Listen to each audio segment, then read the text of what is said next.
दर्शकहरू यतिखेर हाम्रो बीचमा हुनुहुन्छ तारा बरालजी, स्वागत छ यहाँलाई। यो विभिन्न विषयहरूकामा यहाँको खरो प्रस्तुति रहँदै आउँछ हैन। नेपाल एयरलाइन्सको बिक्री सम्बन्धमा यहाँले आवाज उठाइराख्नु भएको थियो, कहाँ पुग्दैछ यो कुरा? नेपाल एयरलाइन्सको कुरा चाहिँ मुद्दा हाल्छौँ भनेर दुईजना वकिलले मैले हिजो सोद्धाखेरि पनि भन्नुभएको छ हैन। प्रश्न ठिकै गर्नुभयो। अब आफ्नो हातमा न लाइसेन्स छ न केही छ, लगाउँछौँ भनिराख्नु भएको छ। तर सारा नागरिकले चासो दिएर गरे हुन्थ्यो। यो मेरो जिम्माको विषयवस्तु होइन।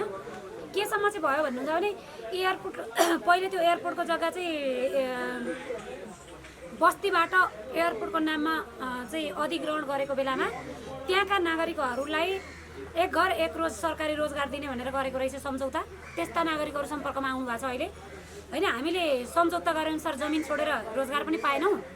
अब अहिले चाहिँ त्यो एयरपोर्ट त्यसरी विदेशीलाई चाहिँ त्यहाँको सम्पत्ति हस्तान्तरण हुन्छ भने त्यो जग्गा हामी खोज्न चाहन्छौँ, के गर्नुपर्छ भन्ने कुरा गरेर आउनुभएको थियो।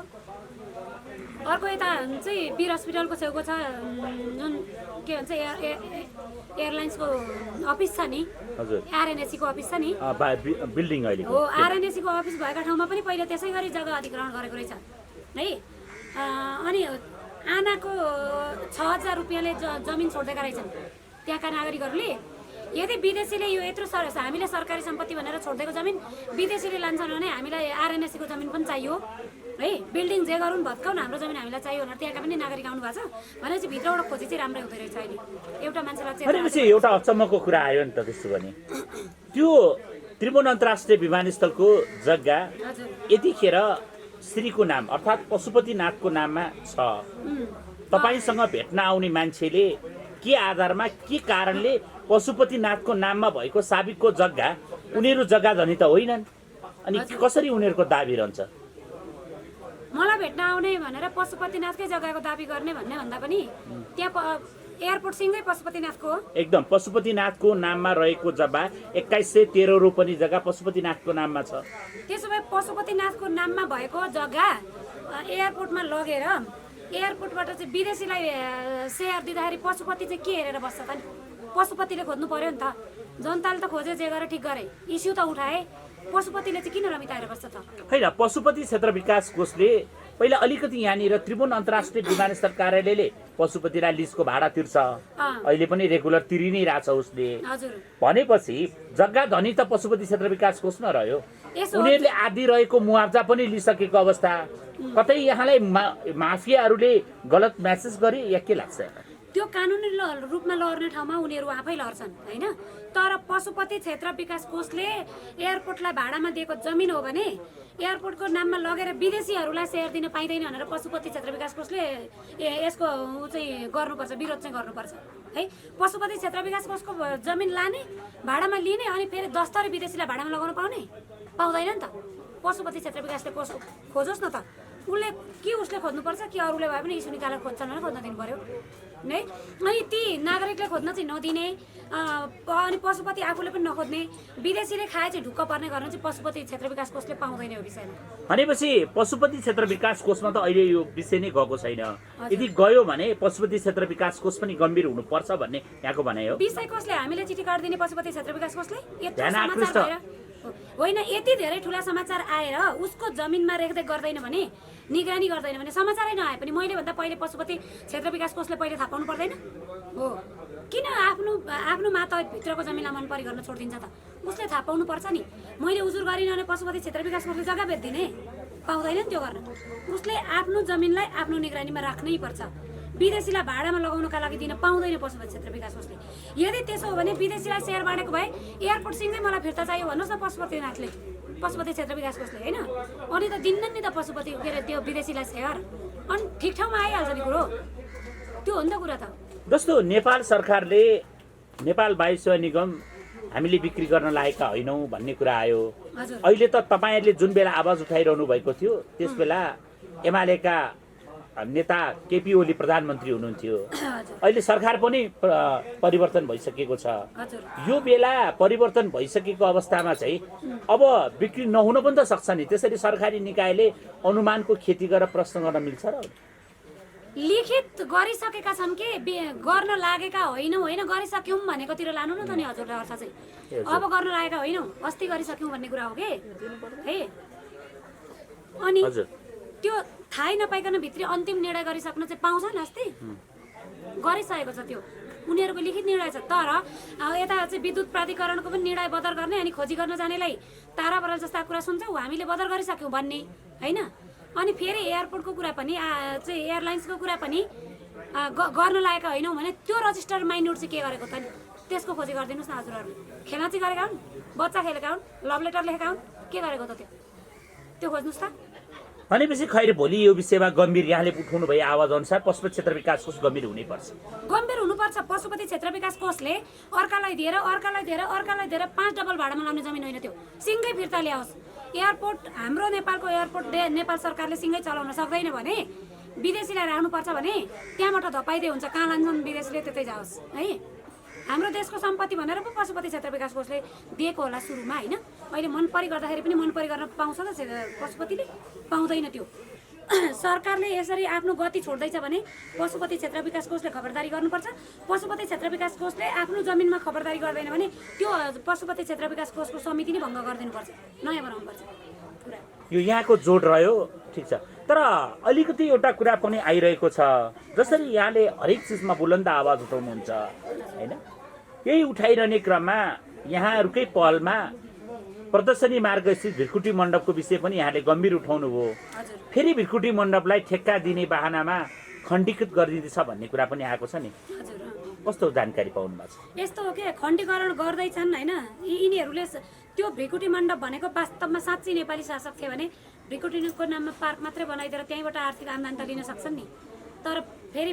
रसिद बेचेको त हिसाब देखाउनुपर्छ त्यो भएर कमिसनका लागि यिनीहरूले यति मन परी गरेका छन् चित्त बुझाउने ठाउँ त्यहाँ मात्रै छैन हिजो मात्रै हामीले टियुभित्रका जग्गाको अनुगमन जस्तो गरेका छौँ होइन टियुभित्रै जानु काहीँ पनि छैन के तर बोल्ने कतिसम्म जनचेतनाका लागि हो यो व्यवस्था रखिन्जेलसम्म कुनैको काहीँको अस्तित्व पनि रहँदैन भिरकुटी मण्डप मात्रै होइन एयरपोर्ट मात्रै होइन त्यो यता चाहिँ विद्युत प्राधिकरणको कुरा होइन टियुको जमिनको कुरा होइन काहीँ ललिता निवास र बालुवाटारको कुरा होइन केही त रहेन कहाँ चाहिँ रह्यो भन्नु न तर हामीले के गर्ने एकदमै ललिता निवासको कुरा ल्याउँदाखेरि मलाई सोध्नै मन लाग्यो होइन भर्खरै मात्र नेपाली काङ्ग्रेसका नेता शेरबहादुर देउवालाई व्यवस्थापिका संसदको अधिकार पनि आफैले स्वाट्टै खोसेर प्रधानमन्त्री बनाइएका सर्वोच्चबाट नियुक्त भएका शेरबहादुर देउवा सरकार बनेको भोलिपल्ट नेपाली काङ्ग्रेसका नेता विजय गच्छेदारलाई नाटकीय ढङ्गले विशेषाहरू उपस्थित हुन्छन् र उनलाई केही रकमको धरौटी अथवा 10 लाख रुपियाँ धरौटीमा रिहा हुन्छ अरबौँको घटना हुन्छ भनेपछि तपाईँले भने जस्तो माफियाहरू सल्बलाका हुन् वा सरकार फेरि यसलाई संरक्षण गर्दैछन् के लाग्छ यसो हो के त्यहाँ त्यो ललिता निवासको जग्गा प्रकरण छ नि विजय कुमार गच्छेदारले मात्रै एक्लै गरेको छैन केपी ओलीले आफ्नो दम्ब देखाएर काङ्ग्रेसको चाहिँ नेता थुन्ने आफ्ना पार्टीका चाहिँ छोड्ने विष्णु पौडेललाई कारबाही खोइ माधव नेपाललाई कारबाही खोइ त्यसको बदला शेरबहादुरले लिएको भनिदिन्छु म त सिधै अहिले है अनि माधव कुमार नेपाललाई चाहिँ माधव नेपाल र विष्णु पौडेललाई पनि थुनेको भए अहिले विजय गच्छेदार मात्रै निस्किने नै थिएन के दुनियाँ आक्रमण गरिहाल्थ्यो नि तर हिजो काङ्ग्रेसको विजय कुमार गच्छेदारलाई छोडेर माधव नेपाल र विष्णु पौडेललाई एमालेको भनेर जोगाएको छ नि केपी ओलीले त्यसको बदला लियो त आज शेरबहादुरले ठिक त कोही पनि होइनन् नि तर यी सबैलाई चाहिँ कराप झ्याप भन्छन् नि त्यो बनाइदिएको भए त कति राम्रो हुन्थ्यो यी सबै नाटक गर्ने हुन् शेरबहादुर पनि ठिक छैन शेरबहादुर पनि महाघातक हो ओली पनि महाघातक हो एमाले पनि घातक माओवादी पनि घातक काङ्ग्रेस पनि घातक हो यिनीहरू नाटक खेल्ने हुन् अब मलाई लाग्छ शेरबहादुरले माधव नेपाल र विष्णु पौडेललाई फेरि ललिता निवासको प्रकरण अगाडि बढिराख्यो भने ताकेता गर्न सक्छ भनेपछि शेरबहादुर देउवाले माधव कुमार नेपाललाई त अब प्रभुलाई के चलाउनु होइन भगवान पशुपतिनाथै थाहा छ अहिले माधव नेपाल शेरबहादुरतिर टाँसै गर्नुको कारण ओलीले गच्छेदारलाई छुनेपछि है अब माधव के अरे शेरबहादुर चाहिँ सत्तामा गएपछि त्यही ललिता निवासको प्रकरणले मलाई शेरबहादुरले कारबाही गर्ने हो कि भनेर माधव नेपाल चाहिँ ओली छोडेर माधव नेपाल के अरे शेरबहादुरतिर टाँसिएको मुख्य कारण है अहिले लागि भ्रष्टाचार नै सबभन्दा ठुलो जड हो ललिता निवासबाट भोलि काङ्ग्रेसको सरकारबाट आफू दण्डित हुनबाट बस्नका लागि शेरबहादुर देउवातिर माधव नेपाल टाँसिराखे हो क्या अहिले यी त भए भ्रष्टाचारका कुरा होइन संविधानको धारा 76 को 3 अनुसारको सरकार केपी ओलीको थियो उहाँले संविधानको 76 को 4 अनुसार विश्वासको मत लिनुपर्नेमा त्यो नलिएपछि उहाँले एकाएक रूपमा मैले विश्वासको मत पाउन सक्दिनँ भन्ने पूर्व अनुमान लिँदै उहाँले संविधानको 76 को 5 अनुसार चाहिँ नयाँ सरकारको लागि मार्ग प्रशस्त गरे भन्नुभयो र त्यो कुरा मुद्दा पर्यो। संसदको विघटन पनि भयो अनि संसदको विघटन पछि सर्वोच्च अदालतले व्यवस्थापिका संसदको अधिकार पनि आफैले लिएर यति घण्टाभित्र प्रधानमन्त्री नियुक्त गर भनेर पनि आदेश गर्यो। संसदको अधिवेशन पनि आह्वान गर्न मिति तय गर्यो, तिथि मिति तय भयो। भनेपछि विश्वासको मत लिनको लागि तिमीलाई हुइप लाग्दैन भन्ने निर्देशन पनि आयो। त्यस्तो अवस्थामा हुइप पनि लाग्दैन र हुइप यदि कुनै सांसदले त्यस्तो अवस्थामा मत दियो भने त्यसलाई कारबाही गर्न पनि पाइँदैन भनेर सर्वोच्चले बोल्यो। भनेपछि त तपाईहरूले विगतदेखि उठाउनु आउनु भएको नेपालको संविधान 2047 को कुरा चाहिँ कता हो निर्दलीय व्यवस्थाको उन्मुखतर्फ गएर 47 को संविधान नै उत्कृष्ट हो भन्ने आधार चाहिँ बन्दै गएको आधार चाहिँ दह्रो बनेको होइन। तर यता सर्वोच्च अदालतले गरेको फैसला पनि विदेशबाट निर्देशित भएर फेरि देशलाई अझ ब्याकतिर लान छ या देशको चिन्ताले गर्दाखेरि देश सुधारका लागि लगेको त्यो चाहिँ परिणाम हेर्न बाँकी छ हामीले होइन। अबका गतिविधि निहाल्न बाँकी छ। तर हिजो जुन सर्वोच्च अदालतले फैसला गरेको छ त्यो त ओलीहरूले बनाएको संविधान टेकेर गरेको होइन र? के संविधानको धारा नकेलाई गरेको छ र? छैन नि। ओलीको मात्रै मन परि त हुँदैन नि। ओलीले चाहिँ जम्प गरेर बनाउन पाउने होइन, प्रधानमन्त्री आफै घोषणा गर्न पाउने। जम्प नगर है, त्यो खुड्किलो टेकेर मात्रै जानुपर्छ नत्र लडिन्छ भनेर सर्वोच्चले बाटो देखाइदिन पाउने। भनेपछि यहाँले सर्वोच्चले गरेको फैसला ठिक भन्न लाग्नु भएको? अहिलेसम्मको ठिक। तर फेरि शेरबहादुरलाई 2 वर्ष टिकाउनु नेपालमा भनेको एमसीसी यस्ता फेरि घातक सम्झौता ल्याउनु हो। त्यही भएर मैले के भनेको छ भने सर्वोच्च र सेनाले यति धेरै निगरानीमा राखोस् कि ओली, शेरबहादुर, प्रचण्ड, माधव नेपाल कसैका हातमा नेपाल नदिकन आफू क्याप्चर गरोस् अबको सत्ता है। अब माधव नेपालको ठाउँमा माधव नेपालको टाउकामा र हातमा चाहिँ शक्ति जति सबै अहिले सिन्चित छ। कसलाई पछार्ने कसलाई माथि चढाउने भन्ने कुरा माधव नेपालमा छ। माधव नेपालले शेरबहादुरलाई बोटाले शेरबहादुर बन्ने नहाले केपी ओली बन्ने। भनेपछि के लाग्छ यहाँलाई? तर फेरि त्यो बिचमा पनि संविधान सर्वोच्चमा त पुग्छ एकपल्ट फाइल शेरबहादुर हारेको खण्डमा होइन। त्यो अवस्थामा चाहिँ सेना र सर्वोच्चले तिमीहरू सबै नालायक हौ देशमा, त्यही कारणले गर्दा अब तिमीहरूलाई पालो गरिकन राष्ट्र खेलाउन छैन। राष्ट्र भनेको ओली, शेरबहादुर र प्रचण्डको मात्रै निजी होइन, राष्ट्र मेरो पनि हो, हाम्रो पनि उतिकै दायित्व छ, अधिकार छ। मलाई संविधान केलाउने पनि नयाँ नजिर बनाउने अधिकार पनि छ। त्यही भएर देश 2 वर्ष म हेर्छु भनेर सर्वोच्चले लियो भने त्योभन्दा सलामयोग्य काम केही पनि हुँदैन। त्यस्तो अवस्था देख्नु भएको छ? गर्नुपर्छ, त्यो ल्याउनुपर्छ। यदि सर्वोच्च र सेना हाम्रो हो भने त्यति गर्न सक्नुपर्छ। किन भन्नुहुन्छ भने सर्वोच्च र सेना भनेको चाहिँ नेताको आदेशमा मात्रै चल्ने पोस्ट होइन के। संसारका सबै देशमा आपतकालीन परिस्थिति आएको र देश बचाउ भनेर हाम्रा पसिना खुवाएर राखेको होइन यी संस्था है। यी रमिते मात्रै भयो भने त म जतिका पनि भएन नि त होइन। अनि सेना किन पाल्ने? अहिले यतिखेर सडकमा चिच्चाइरहेका छन् नि त, राणा शासन आउन लाग्यो, राणा शासनको झल्को आयो, अनि तपाईँ त फेरि स्वागत पनि गर्नुहुन्छ। म त राणा शासन फर्किन्थ्यो भने त स्वागतै गर्थेँ। अझ राणै शासन फर्किन्थ्यो भने स्वागत गर्थेँ म त खुसी भएर। राणा शासनैसम्म कसैले पुर्याउन सक्ने जङ्गबहादुर जस्ता, चन्द्र शमशेर जस्ता मान्छे अहिले हुन्थ्यो। चोलेन्द्र शमशेरलाई चाहिँ के भन्नुहुन्छ? चोलेन्द्र शमशेरले यही तरिकाले आफ्नो हातमा देश लिनुभयो भने विद्या भण्डारी, केपी ओली, प्रचण्ड, शेरबहादुर, बाबुराम भन्दा योग्य तरिकाले चलाउनुहुन्छ, ग्यारेन्टी। तर लिन सक्ने क्षमता देखाउनु पर्यो। जनताका प्रतिनिधि नसकेको कुरामा पढेर गएका एकाध श्रीमानहरूले देश चलाउलान् न भने होइन। जनताका प्रतिनिधि भनेर भोट लिएका बेलाको जस्तो मात्रै क्रियाकलाप गरेका छन् यिनले। जनताका प्रतिनिधि देश बस्न भनेर बनाएका प्रतिनिधि हुन् हैनन् नि। सर्वोच्च अदालतका न्यायाधीशहरू भनेका त पढ्दा सारा कुरा बुझेर संविधान कानुन अहिलेसम्म भएका कुन संविधान ठिक थिए, कुन कानुन ठिक थिए, कुन बेठिक भयो, कुनले देशलाई माथि बनायो, कुनले देशलाई घाटा लगायो भनेर केलाई चाहेका छन् उनीहरू। धेरै विज्ञ छन् नि। नेपालभरिका विज्ञ भएको आधारले त सर्वोच्च अदालतको फैसला अन्तिम निर्णय हुन्छ नि। केपी ओलीले मान्नु पर्यो, विद्या भण्डारीले मान्नु पर्यो भनेपछि देशको सबैभन्दा ठुलो आदेश थियो। एउटा अचम्मको कुरा पनि त घट्यो नि। के हो? सर्वोच्च अदालतले चाहिँ प्रतिनिधि सभाको पुनर्स्थापना गर्यो, प्रधानमन्त्री आफैलाई बनाइदियो। अब अनि त्यो प्रधानमन्त्री बनाएपछि संविधानको धाराका कुराहरू त राष्ट्रपतिले आफ्नो सूचनामा निकाल्नु भएन। राष्ट्रपतिले शपथ ग्रहण गराउने बेलामा उहाँले प्रश्नसँग भन्नुभयो सम्मानित सर्वोच्च अदालतको आदेश अनुसार नियुक्त हुनु, प्रमादेशन आदेशद्वारा नियुक्त हुनुभएका तपाईँ श्री शेरबहादुर देउवालाई शपथ ग्रहणका लागि नियुक्त गरे शपथ ग्रहण गर्नको लागि आमन्त्रण गरिएको छ वा प्रधानमन्त्री पदमा नियुक्त गरिएको छ भनेपछि फेरि शेरबहादुर देउवा 6 बजेको शपथ ग्रहणमा जानुभयो तर उहाँले चाहिँ मलाई संविधानको धारा चाहियो या बा मलाई त्यही केटी चाहियो बा मलाई त्यही केटी चाहियो भने जस्तो गरेर रटान गर्न मिल्छ र भने विद्या भण्डारीले सिधै कुरा गर्दाखेरि न्यु खोजेकै हो हैन विद्या भण्डारी एमाले कि त हो हाम्रो सबैकी साझा त होइन नि कांग्रेस कि त होइन नि राष्ट्र कि नायिका होइन विद्या भण्डारी एमाले कि हो हैन विद्या भण्डारीले एमाले भएको कारणले कांग्रेससँग न्यु खोजेकै हो तर सर्वोच्च अदालतको आदेश भनेको चाहिँ साँच्चै भन्नुहुन्छ भने सर्वोच्च अदालतको आदेश पनि गैर संवैधानिक त हुँदैन संवैधानिकै हुन्छ है सर्वोच्च अदालतबाट आदेश पाउनु भनेको त झन् ठुलो कुरा हो नि त फेरि हैन उहाँले त परमादेशन आदेशद्वारा नियुक्त हुनुभएका प्रधानमन्त्री भन्नुभएको थियो नि त अनि संविधानको धारा भएन भने 2 घण्टासम्म एबा भनेर चिच्चा गरेर हुन्छ र भनेको विद्या भण्डारीले आफू कुरा बुझ्नु भने त उ आफै झुकेको सर्वोच्च अदालतको परमादेश भनेको कुरा ठिक छ किन भन्दा मैले हिजो कानुनी रूपले धारा टेकेर आउन दिन र सर्वोच्चले परमादेश गर्यो भनेको विद्या भण्डारीलाई झुकायो होइन र यो अर्थ विद्या भण्डारीलाई सर्वोच्च अदालतले निहुर्यायो झुकायो लात हानेर शेरबहादुरलाई पठायो विद्या भण्डारी अगाडि भनेपछि त्यसपछि 8 बजे उहाँले शपथ लिनुभयो हजुर उहाँले प्रधानमन्त्रीका सल्लाहकार अथवा कानुनी सल्लाहकार हजुर उहाँको सबभन्दा ठुलो कानुनको रक्षक महाधिवक्तामा नियुक्त हुनुभएका खम्बा बहादुर खाती हजुर जो हिजोको परम्परामा राष्ट्रपतिको समुपस्थितिमा प्रधान न्यायाधीशद्वारा शपथ ग्रहण हुने व्यवस्था थियो तर यसपालि त उसले प्रश्नसँग भन्नुभयो म त शपथ ग्रहण गराउँदिन एमालेको होइन होला नि त अग्नि खरेल जस्ता जानु पर्यो नि त विद्या भण्डारीले शपथ खुवाउन त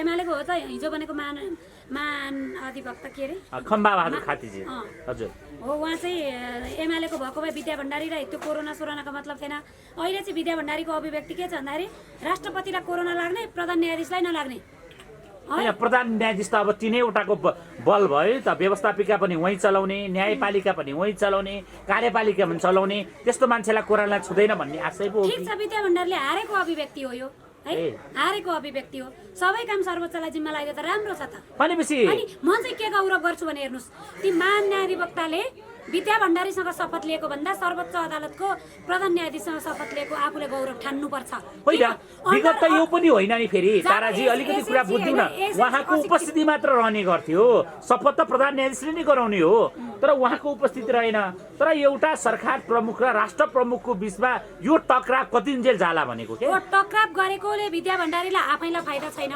विद्या भण्डारीकै फोटो आउनु नै त्यस्तो ठुलो चाहिँ मान्नु पर्दैन है नेपालीले किनभने अहिलेसम्म देश सबैभन्दा बिगार्ने मान्छेको सकेसम्म त्यहाँ छाया उपस्थिति भएन भने अलिकति देशलाई चाहिँ एउटा लक्षण पनि आउन सक्छ भोलिका लागि राम्रो पनि हुन सक्छ शुभ संकेत हो शुभ संकेत हुन सक्छ विद्या भण्डारीको छायाले अशुभ पनि हुन सक्छ आजसँग राष्ट्र डुबाएको छ नि त है किन चाहियो विद्या भण्डारीको टाउको त्यहाँ अनि विद्या भण्डारी चाहिँ त्यहाँ केपी ओली आउन भए आउँछिन् फेरि त्यो प्रोग्राममा शपथ ग्रहणमा केपी ओली आउँछ सामान्य राष्ट्रपति ज्यूप्रति यहाँले लक्षित यति धेरै भएदेखि सर्वोच्चले किन 1 दर्जन मुद्दामा हरायो त नि देश कहाँ पुग्यो त सम्माननीय भन्दा भन्दै मेरो देश फाइदामा गएको छ शब्द राख्नुभयो भने म सम्माननीय भन्न सक्छु अपमाननीय व्यक्तिलाई सिधा पटक पटक मुद्दा हार्नेलाई तपाईँ सम्माननीय भन्नुहुन्छ भने म चाहिँ भन्दिनँ के कु गरेर गैर संवैधानिक रूपले चलेको कारणले होइन मुद्दा हारेको गैर संवैधानिक तरिकाले चल्नेलाई सम्माननीय भन्ने तपाईँ पोस्टमा लेखेर हुन्छ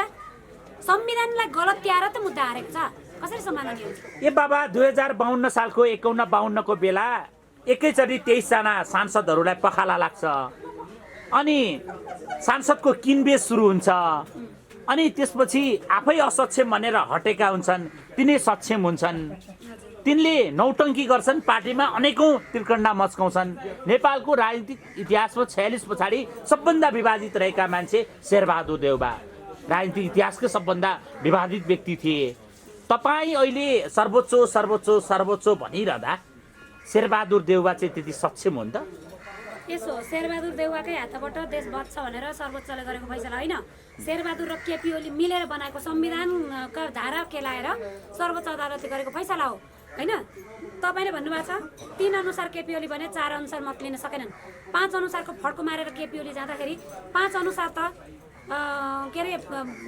बहुसङ्ख्यक बहुमत बनाएर आऊ संसदको बन्न पाउँछौ भनेर भन्दाखेरि विद्या भण्डारीसँग जाँदाखेरि शेरबहादुरले शेरबहादुर विद्या भण्डारीसँग मैले बहुमत पुर्याएँ भनेर जाँदा नमानेर मैले बहुमत पुर्याउँदै विद्या भण्डारीले मलाई नियुक्त गरेनन् भनेर शेरबहादुर अदालतमा गएपछि अदालतले त शेरबहादुर अयोग्य नै भए पनि संविधानको धारा केलाउँदा त उसको नाममा बहुमत रहेछ उसलाई राख भनेर आदेश गर्नु परेन। ठिक छ त त्यो आदेश त। भनेपछि राजनीतिक विश्लेषण पनि भयो आज, हजुर महत्त्वपूर्ण कुराकानी भयो, समय दिनुभयो, यसका लागि यहाँलाई विशेष धन्यवाद। नमस्कार, धन्यवाद।